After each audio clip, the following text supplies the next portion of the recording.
Hello everyone. Welcome to Lahkesis, the Queen of Chaos Essence Drain build guide. Build explanation. Essence Drain has been consistently a strong and solid skill. Essence Drain inflicts strong damage over time debuff on the target it hits and gives 0.5% damage as life regeneration. Bane this acts as both a powerful debuffing and damaging skill to enemies in an area. Linked curses are also applied to those enemies to deal more damage.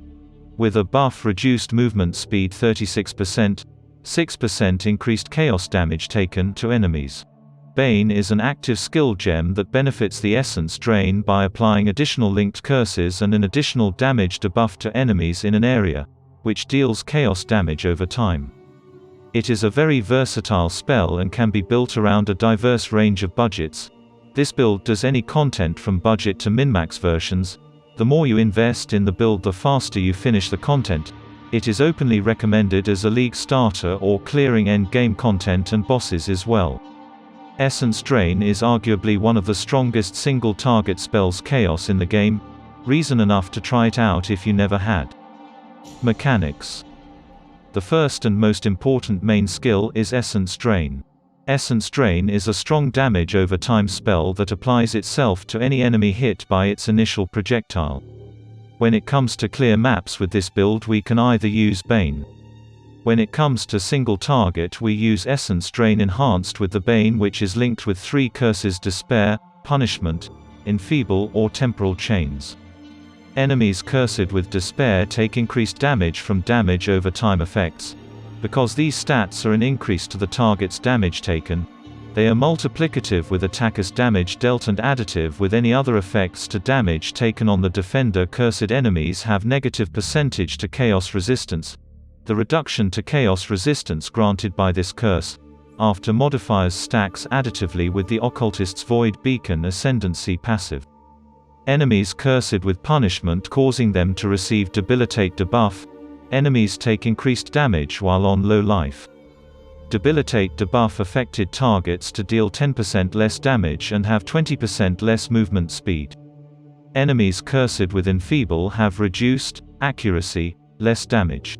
Vile Blight, Vile Righteous Fire gems are useful for more spell damage and more chaos damage by applying hinder to enemies, and with Withering Presence Ascendancy node that applies slow on enemy movement speed by 36% and also applies a stacking 6% increased chaos damage taken debuff.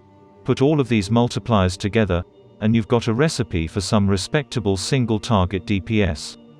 Profane Bloom Ascendancy Point. Our curses can apply to hexproof enemies, 40% chance to explode, dealing a quarter of their maximum life as chaos damage. Defensively, the Queen of Chaos is no slouch either. Essence Drain provides life regeneration equal to 0.5% of the damage it deals, and when you combine this with the Zealot's Oath Keystone, this build reaches impressive levels of energy shield regeneration. On top of that, we are also using an Aegis Aurora shield that replenishes energy shield by 2% of armor when you block. Combined with glancing blows, you have your block capped. In addition, another defensive layer would be Divine Shield. This allows 3% of total physical damage prevented from hits recently to be regenerated as energy shield per second. But you cannot recover energy shield to above your armor value. Your armor value issue is neglected since you are using Determination Aura, and the Aurora shield gives you a big buff in armor. What is even more impressive is the build's tri-curse utility. Despair, Punishment, Enfeeble and Aspect of the Spider provides an additional defensive layer and damage multiplier to make use of the rest of your mana. Utilizing multiple Brush with Death, Medium Cluster Duel, we get constant life and S on kill, providing a very powerful defensive layer with Vile Reinvigoration notable. Our Large Cluster Duel with Unholy Grace, Unwaveringly Evil, Wicked Paul, this 3 notable give 90% increased chaos damage. Medium Cluster Duel with Brush with Death, Vile Reinvigoration. Small Cluster Duel, increased mana reservation efficiency of skills with 35% increased effect or 25% increased effect. Also you can use one with Mortifying Aspect. Malevolence has 50% increased mana reservation efficiency. Small Cluster Duel with Enduring Composure give you 30% increased armor, gain 1 endurance charge every second if you've been hit recently. On top of that you can get Megalomaniac Medium Cluster Duel, with increased mana reservation efficiency for any aura we are using. The new tech Panic Divine Life Flask has to be used after Sorrow of the Divine becomes active.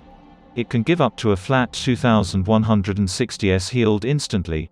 Coupled with upgraded Ricelitha Pantheon, the number is 3456s recovered instantly. This is another great layer of defense when Vaal Discipline is not ready. This build requires smart positioning in fights and to always have at least one Essence Drain hit on the target to guarantee survivability in all situations. Bane Setup. Bane is an active skill gem that applies a debuff to enemies in an area which deals chaos damage over time. Bane deals 42% more damage and lasts longer per curse linked to it. We will link Bane to Despair, decreased enemy chaos resistance and increase the damage they take from damage overtime effects. Punishment: enemies take increased damage while on low life, and debilitate debuff, affected targets to deal 10% less damage and have 20% less movement speed. Enfeeble have reduced accuracy and less damage. Leveling. In this section of the guide, you can follow along with the optimal leveling path for this build. However, there are two important considerations that need to be made. Don't level Pain Attunement until you are ready to equip Chevron's wrappings and go low life, and don't level Zealot's Oath until you've reached a point where you are relying more on Energy Shield than life to survive encounters. And in Path of Building link you'll find a guide for the acts, gems and points for each act. Here is a list of some useful leveling uniques. Bandits, kill all for more 2-point passive tree. Ascendancy Occultist. For League starters, your first Ascendancy choice should be Profane Bloom. Your curses can apply to hexproof enemies and 40% explosion chance, which helps in clearing speed at the beginning of the leveling from Act 3. It is advised to do your normal lab after you hit level 45 so that you can do it more easy. Your second Ascendancy point should be Void Beacon, as it applies 20% to enemy chaos resistance. Enemies have 100% reduced life regeneration rate. Your third Ascendancy choice should Withering Presence, that grants 15% more chaos damage and grants you an additional 60% chaos resistance to potentially cap your chaos resistance as a low-life character. This node also applies Withering Effect. Your last Ascendancy choice should be Malediction, is one of the strongest Ascendancy points in the game, because it provides a ton of curse effectiveness, a couple of defensive and offensive multipliers, and an entire extra curse. On top of that you can in late game get new Ascendancy Duel Forbidden Flame and Flesh. This duel give you Ascendancy Notable, the duel required class Witch, and you can use any notable from the 3 Ascendancy class. You can use Bastion of Elements or Forbidden Power or Vile Bastion or Mistress of Sacrifice or Commander of Darkness. Forbidden Flame and Flesh duels drop from new Atlas bosses, the Searing Exarch and the Eater of Worlds. GemSetup Lowlife. Essence Drain benefits the most from gem level, and here we're going to link it with gems that gives us maximum single target DPS. Essence Drain, Efficacy, Controlled Destruction, Void Manipulation, Swift Affliction, Empower level 4. You can replace Controlled Destruction, Void Manipulation, and Swift Affliction with the Awakened version for a more powerful outcome in terms of regeneration and damage. Bane, Despair, Punishment, Enfeeble or Temporal Chains. Determination, Vaal Discipline, Malevolence, Enlighten level 4 or level 3. Tempest Shield, Flame Dash, Vaal Righteous Fire, Vaal Blight. Arrogance, Zealotry, Clarity. Wither, Spell Totem, Vitality. You can craft Aspect of the Spider on any of your rare items. Also there is a couple more solid gem setups that can be run with Lahkesis, the Queen of Chaos, notably improving her defense or utility even more, so feel free to check out the forum.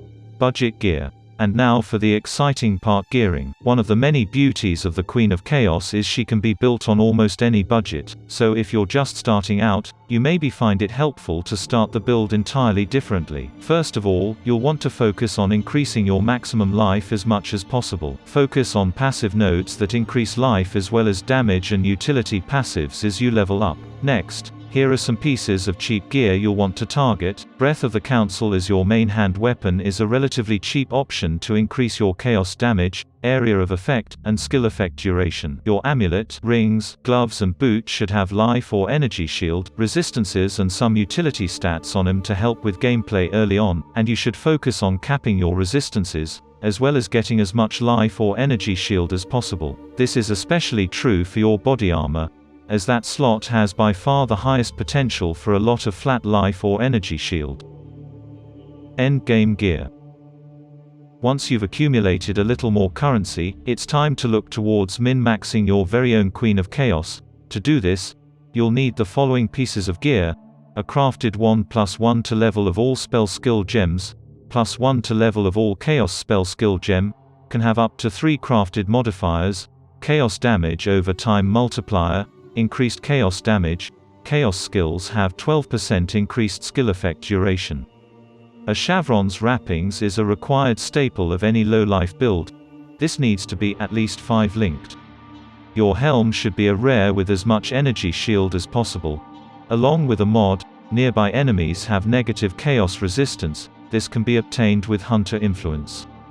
Your gloves should also be rare, ideally on the fingerless silk base, and should have as much energy shield and resistances as possible, and you can get new Searing and Eater implicit with new Eldritch Orbs currency. Your boots are more of the same, so you should focus on energy shield and resistances. You may also want to prioritize a movement speed mod, as this build does not have a lot of built-in mobility. A rare belt with mods like energy shield, resistances, increased chaos damage, and some much-needed strength, dexterity to fill up strength and dexterity requirement, and 20% increased damage crafted. Mark of the Shaper provides a massive boost in spell damage and a nice chunk of energy shield. Just make sure your other ring is an Elder item. Your other ring should be rare and Elder, and is best utilized as a slot almost entirely focused on capping your resists. Your amulet slot is another stable of low-life builds. A presence of Chayula. This amulet provides a large amount of energy shield, stun immunity, and nearly caps your chaos resistance when paired with Withering Presence, or rare amulet with to +1 level of all chaos skill gems, +1 to level of all skill gems, chaos damage over time multiplier. Watcher's Eye to damage over time multiplier while affected by malevolence. Gain 10% of maximum mana as extra maximum energy shield while affected by clarity. Your flask slots should be Panicked Divine Life Flask, Sorrow of the Divine, Quicksilver, Bottled Faith, and Granite Flask. And finally, in the video description below, you'll find links to the forum guide, the path of building Pastebin, and my Twitch stream link.